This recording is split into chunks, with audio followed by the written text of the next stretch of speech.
Hello, this is Richard Pears from Finextra TV Unplugged, and I've got a great call today lined up for you with Frank and Julia Dagnese from Earth Knowledge. Hi, guys. Hello. Hi, Richard. Great to be here.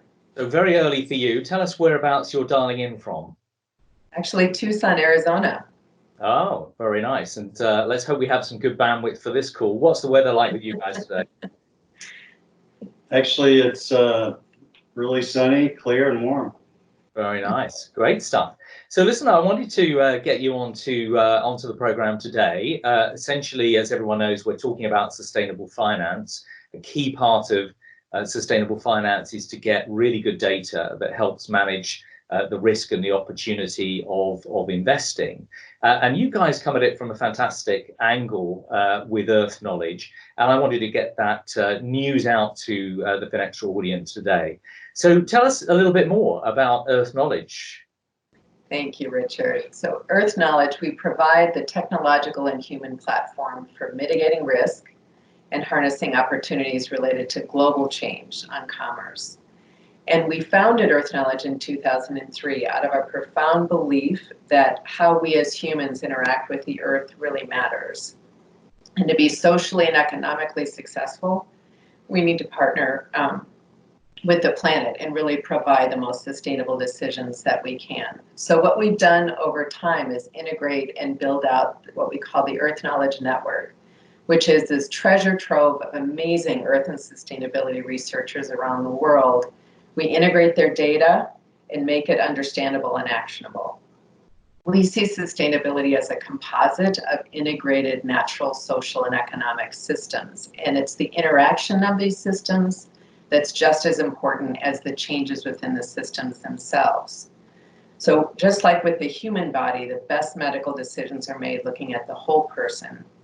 We believe in the investment and corporate world, the best decisions are made looking at the whole sustainability ecosystem. So what Earth Knowledge does for corporations is we help them become truly more sustainable. And then for the investors to have a confidence in the information that they are truly becoming more sustainable and mitigating their global change risks.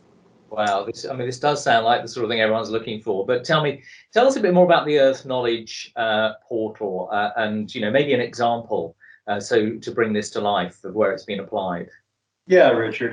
What I guess I would add just to what Julia was talking about there, she used the term global change, and we very much focus on global change. We see climate change really as one of the 5 drivers of global change. To climate change, we'd add things like land conversion, which would include, like urbanization, deforestation, rapid intensification of agriculture, those types of things. Of course, pollution and overexploitation of natural resources. Something we hadn't really been thinking about even a few weeks ago, but invasive species and infectious disease is actually another one of those drivers of global change. So we really look at all of those together.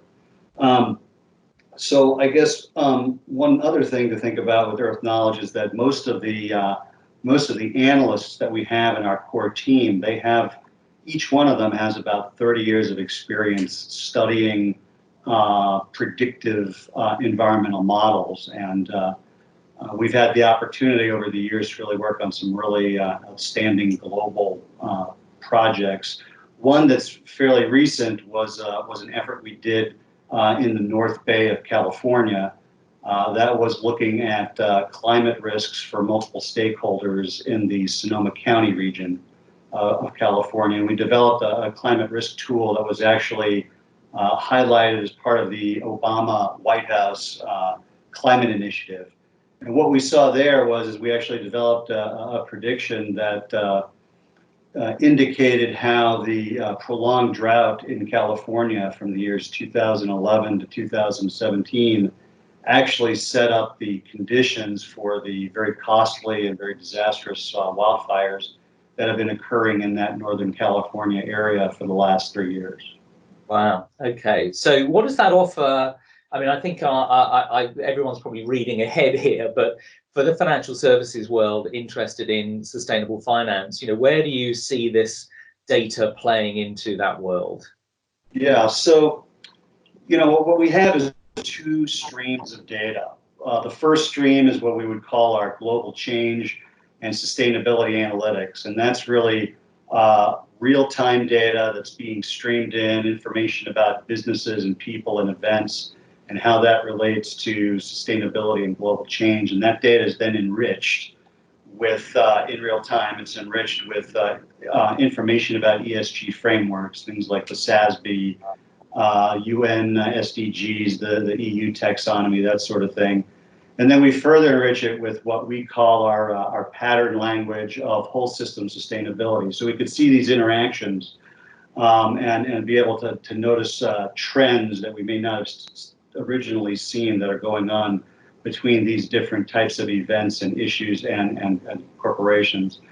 The other data stream is what we call our location-based predictive analytics, and that's where we're really developing these predictive models that take a look at how climate change and other drivers of global change are propagating through the landscape. And we're able to do this really for any location on the planet. Actually, in our calculations, what we're doing is we're running environmental models that represent just about every location on the planet and many different scales of space and time, so that we're actually able to zoom in to any particular place and understand what has happened, what is happening, and what is going to happen in the context of global change and climate change in any particular area on the Earth. So that's data you said goes back, 150 years or something, and as well as present day, and projects forward as well, doesn't it? I think. Yes, that's correct. We calibrate back to 150 years, and then we make our projections another 150 years into the future. Right. Sorry, Julie, I interrupted you. Oh, you had asked about the Earth Knowledge Portal, and that is some of the foundation of our sustainability analytics today. We began the Earth Knowledge Portal in 2007, which became a massive sustainability hub integrating natural, social, and economic information from all over the world. We partnered with Google, the BBC, Guardian, Reuters, World Wildlife Fund, and experts in natural, social, and economic research, and integrated that and made it available. We, over time, built in AI as a way to increase the depth and breadth of the content that we could serve up. And by the time that we closed the Earth Knowledge Portal in 5.5 years, over 80% of the countries of the world had accessed our information. We believe that was a foreshadowing of where we are today, where sustainability and climate risk and sustainable investing is at the forefront and top priorities of individuals as well as businesses and investment organizations. Okay. So tell me, the data that you're talking about sounds extraordinary. How do people know that it's trustworthy and has integrity? Where do you get it from? Can people look at some of the models and check the validity themselves? Tell me a bit more about that. Frank, I guess that's your domain. Yeah, so, because of the very broad nature of global change and sustainability, we are gathering quite a bit of open data from sources that are typically from government institutions, academic research institutions, nonprofits, those types of things. And then, of course, there's the proprietary data that, such as the tactical satellites or the IoT sensors, and even news and media organizations are supplying content, and all of that information then is augmented by the really that expertise and that long-term knowledge that comes from our portfolio of what Julia described as our Earth Knowledge Network. And then I guess what I would also add to that is that the these predictions that we're making, these tools of analytics, what we're doing is we're basing those on open source models. These are models that have gone through a tremendous amount of peer review. They're widely accepted by the scientific community, and so we're not talking about a black box system here. This is a system of tools that are very well tested out there in the scientific community.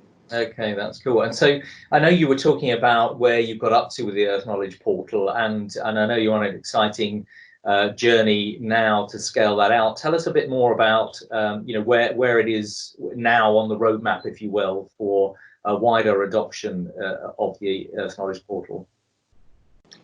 Well, we're very excited that now really is the time to scale Earth Knowledge at a whole other level, because we've been working already in the various sectors of water, land, agriculture, climate, infrastructure. But yet what we've designed from the very beginning of Earth Knowledge is this integrated sustainability approach that is much more comprehensive and therefore we believe much more accurate in the advice and the decision making.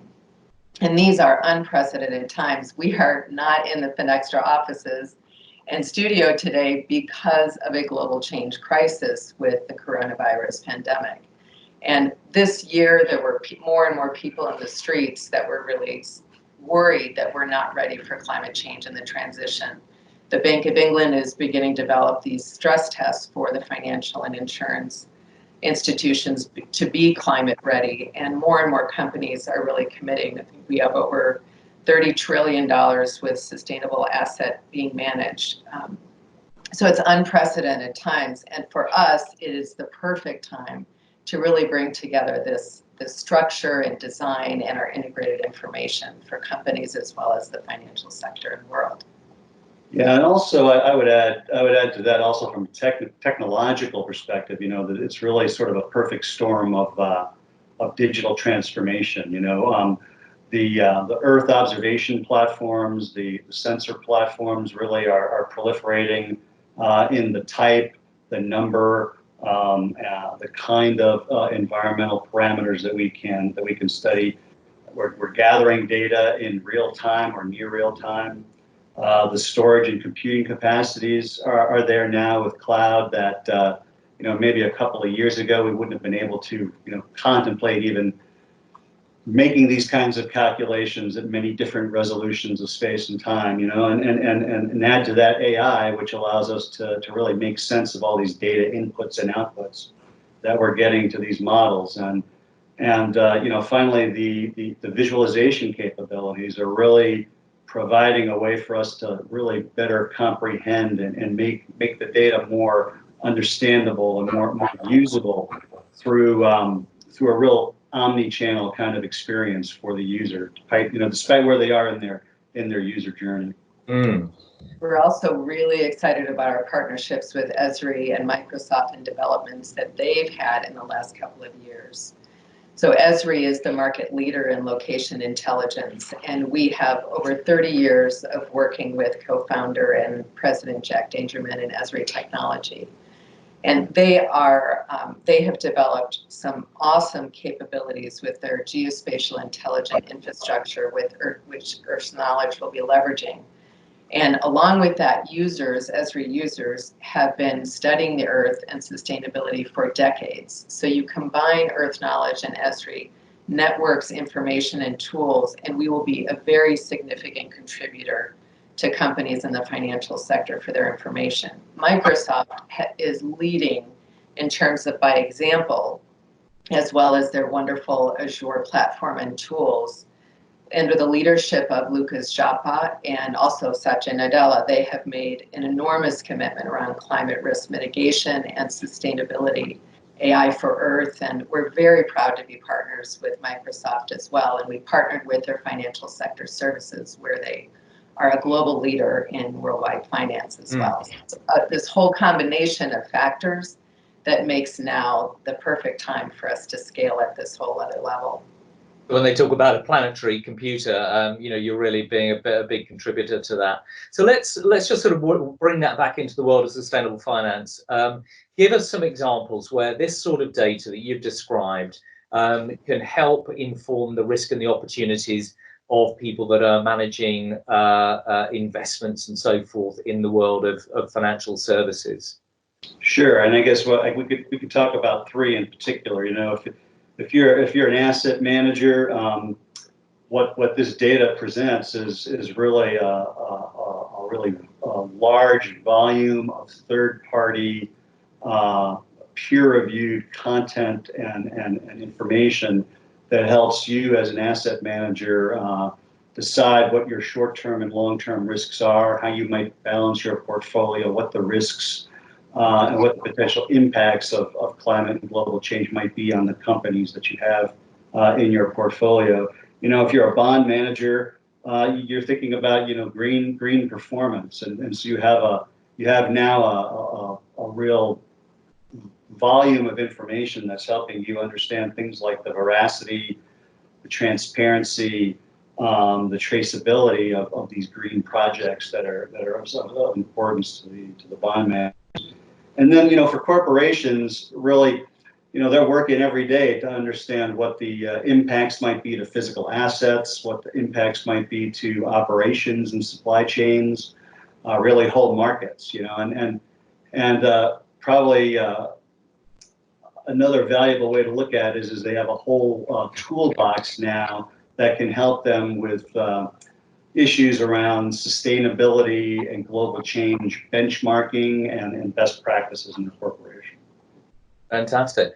Well, listen, it's been amazing to talk to you. If people want to get in touch with you, what's the web address? Perhaps we should let people know how to get a hold of you. Yes, thank you. www.earthknowledge.net. Fantastic. Well, listen, great to talk to you. Let's hope this helps people to, you know, manage the risk, unlock the opportunity, and get to investing in the projects that are going to help us solve some of the greatest challenges on the planet today. Look forward to hearing from you again. Maybe we can get some great case studies, but enjoy the rest of your day. It's been great talking with you. That's great. Thank you so much, Richard. Really appreciate it. Take care now. Yeah. Take care.